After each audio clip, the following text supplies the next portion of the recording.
Allez, tout autre chose à présent. Revenons en France où nos champions se préparent aux Jeux Olympiques de Paris.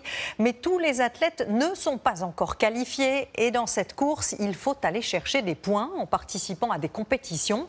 Des déplacements qui coûtent cher, surtout quand on n'a pas de sponsor. Ces sportifs n'hésitent pas, vous allez le voir, à lancer des cagnottes en ligne. Sachez que pour les entreprises, il existe même une déduction fiscale. Diane Mourgue et Christophe Moutot. Elisa Pinault a un rêve. Représenter la France aux Jeux Olympiques. Même surtout, il faut vraiment que tu montes. C'est le premier. Ouais. Mais elle est 50e mondiale d'heptathlon. Et dans sa discipline, seules les 24 premières seront qualifiées. Elle va donc devoir aller gagner des places, une par une, pour améliorer son classement. Les compétitions sont aux 4 coins de l'Europe. Il y a des compétitions qui se profilent comme Tallinn, comme donc en Estonie, ou alors à Tenerife, ou alors en Italie, ou alors en Allemagne. Donc tout de suite, ça fait beaucoup de déplacements, beaucoup de frais. Il faut donc trouver de l'argent. À son niveau, impossible de vivre de son sport. Pourtant, elle a tout lâché, ses études et son emploi, pour préparer les Jeux. Premier défi, se faire connaître. Il faut tout simplement être vu. Là, actuellement, notre objectif, c'est de rassembler entre 10 et 20 000 euros sur une cagnotte Litchi. Donc, il faut toucher les gens, il faut leur montrer ce que c'est que la vie d'athlète.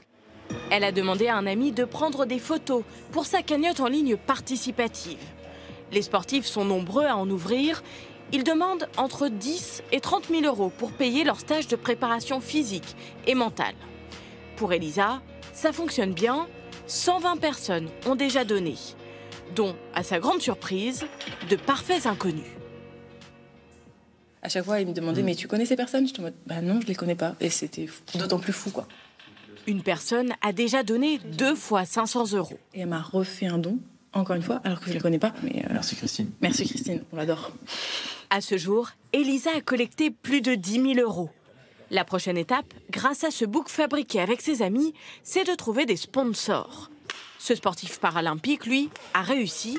Depuis peu, Meryl Loquette est soutenu par une petite entreprise.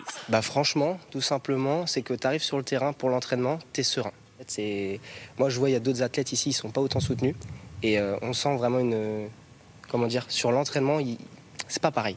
Ce chef d'entreprise spécialisé dans le recrutement l'a découvert via un dispositif du MEDEF baptisé « Je soutiens un athlète ». Depuis, il lui donne 500 euros par mois. En contrepartie, il y a de l'image. Meryl fait un post Instagram, il porte le t-shirt où il y a marqué Léonard Conseil ou des choses comme ça.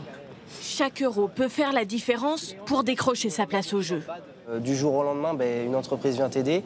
Et même si c'est 500 euros, 1000 euros, ça peut te débloquer tout. Parce que tu peux aller de ce tournoi-là tu le gagnes. Et après, tout s'ouvre pour toi. Donc c'est vraiment un rien peut changer ta vie. Il y a aussi un bénéfice psychologique.